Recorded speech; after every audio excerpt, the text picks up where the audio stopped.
L'univers est vibration, et la science aujourd'hui le sait, comme l'a démontré Albert Einstein. L'enseignement hermétique porte une très grande attention au son et nous dit qu'un son audible par l'oreille n'est qu'une couleur subjective et qu'à l'inverse, une couleur perceptible n'est qu'un son inaudible. Son et couleur seraient donc les deux faces d'une même chose issue de ce que l'on nomme l'éther. Nous sommes tellement habitués aux sons et aux couleurs de la nature que nous ne leur prêtons généralement qu'une fonction basique. Pourtant, la note Fa moyen est la note de l'univers, et cette même note est le son tonique de la nature.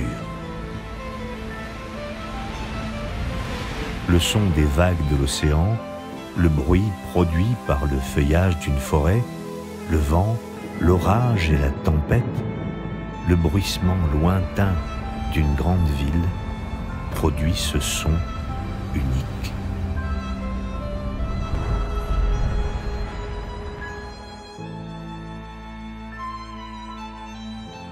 De même qu'il y a 7 notes dans la gamme issue d'un seul son primordial, de même, les 7 couleurs de l'arc-en-ciel sont toutes issues du rayon blanc, qui en soi n'est pas une couleur. Les initiés disent que les couleurs que nous voyons avec nos yeux physiques ne sont pas les vraies couleurs de la nature cachée, mais simplement l'effet produit sur nos organes physiques par des taux particuliers de vibration. Le son serait donc la couleur, et la couleur serait le son. Ainsi, tous les sons exprimeraient une couleur, et inversement, les couleurs exprimeraient des sons. C'est ainsi que dans la compréhension cachée des 7 couleurs réside une fonction secrète qui est la faculté de construire un univers à la fois extérieur et intérieur à l'homme. D'après l'enseignement hermétique, les couleurs et donc les sons physiques, mais aussi sur tous les autres plans et les véhicules qui sont en nous, ont des effets particuliers sur notre corps, tout autant que sur les plans sur lesquels ces véhicules fonctionnent. Les anciens bâtisseurs connaissaient les lois qui gouvernent l'érection des grandes constructions par le son. Cela leur permettait de manipuler des poids importants. C'est ainsi que les Lémuriens et les premiers Atlantes, nous dit l'enseignement hermétique, pouvaient soulever de grandes masses. Pour ce faire, ils créaient un vide par le son et pouvaient ainsi bâtir d'énormes constructions.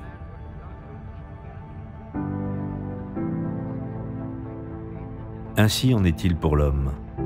Le but serait donc de connaître la couleur appropriée à un plan particulier de notre être afin d'agir sur ce plan par le son et la couleur afin de bâtir harmonieusement notre évolution particulière. C'est ainsi, entre autres, que pratiquent les initiés. Le son et la couleur sont donc à la base de toute création.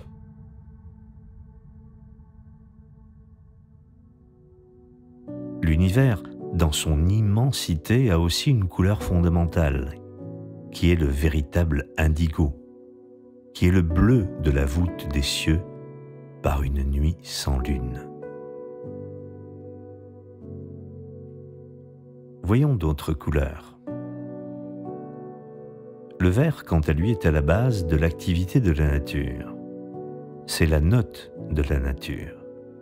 Il stimule et guérit, selon l'enseignement hermétique, et peut, sans crainte, être utilisé dans les cas d'inflammation et de fièvre, selon une nuance particulière.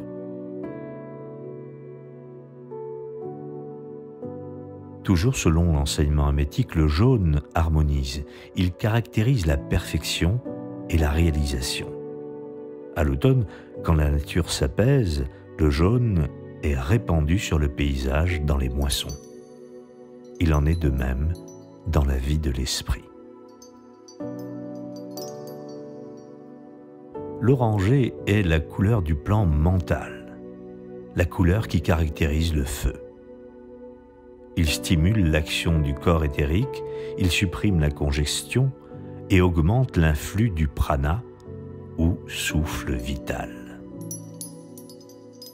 Le rose, qui agit sur le système nerveux, vitalise, élimine la dépression et les symptômes de débilité et accroît la volonté de vivre. Le son agit aussi bien sur le plan physique que sur les plans éthériques et astral. Sur le plan physique, nous connaissons très bien par exemple l'effet d'un son aigu d'une corde de violon qui peut briser un verre de cristal. Les sons agissent aussi sur d'autres plans de l'être d'une manière positive ou négative. C'est ainsi que la musique, par les sons émis, agit d'une manière particulière sur les êtres humains. Nous savons que des musiques nous donnent de la joie et du plaisir, alors que d'autres nous entraînent vers le pessimisme ou vers des tendances plus nocives. Les scientifiques savent maintenant que la musique de Mozart apaise et rend joyeux. Elle agit sur des personnes dépressives et sur des malades mentaux. Mais à l'inverse, d'autres musiques contemporaines sont déstructurantes et conduisent à un abaissement de notre taux vibratoire et peuvent même déchirer notre corps astral. Plus l'octave est basse, plus elle agit sur le monde matériel, et plus elle est aiguë, plus elle agit favorablement sur notre plan mental. Les couleurs sont donc, elles aussi, très importantes, car elles émettent un rayonnement selon la couleur des vêtements que l'on porte. Ainsi, pour les personnes sensibles ou dépressives, les tons clairs sont favorables. Et ces personnes devraient éviter de porter des vêtements noirs, gris ou rouge foncé, marron ou surtout vert sombre.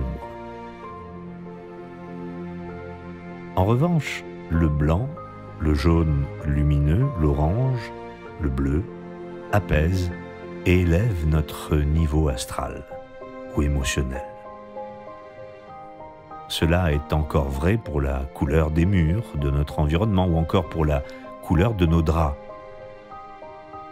Nous devons à tout prix éviter de nous envelopper la nuit avec des draps noirs, rouge foncé ou encore vert bouteille.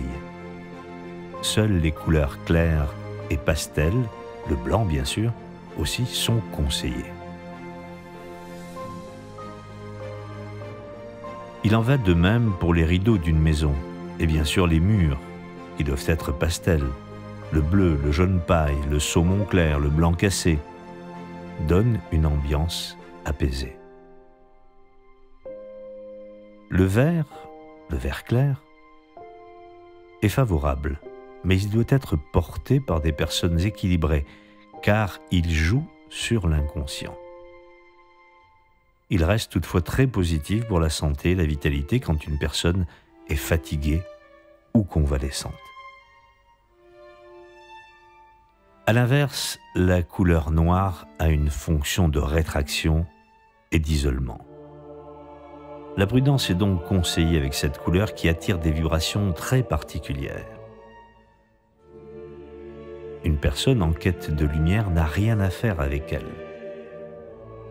Les nuances, telles que le brun, le gris, le pourpre, repoussent, et les verts lugubres sont des couleurs utilisées dans des lieux ténébreux de la terre, sur le plan émotionnel bas et sur le niveau inférieur du plan mental. Elles sont des négations. Leur tonalité est plus basse que la note de la nature. Elles sont donc le fruit de la nuit avec tout l'aspect dense qu'elles absorbent. Elles sont la base du désespoir et de la corruption et doivent être neutralisées par toute personne en quête de spiritualité. Oui, la couleur peut détruire exactement comme elle peut guérir. Le son peut désintégrer exactement comme il peut réaliser la cohésion. En tout état de cause, il faut faire très attention aux sons et couleurs que nous utilisons dans notre quotidien et notre environnement, car ces couleurs sont des sons inaudibles, comme nous l'avons vu, et agissent sur nos pensées et nos émotions. En choisissant les bonnes couleurs, celles-ci vont avoir une action sur tous les plans de notre être et vont attirer des vibrations de même nature. Cela indique qu'il nous faut aussi travailler à la bonne maîtrise de nos pensées et de nos émotions qui, elles aussi, attirent des vibrations harmonieuses ou négatives. L'harmonie extérieure de notre environnement va donc agir sur toute notre structure. Mais notre travail intérieur peut amplifier favorablement le bien-être que nous créons en utilisant des sons et des couleurs harmonieux.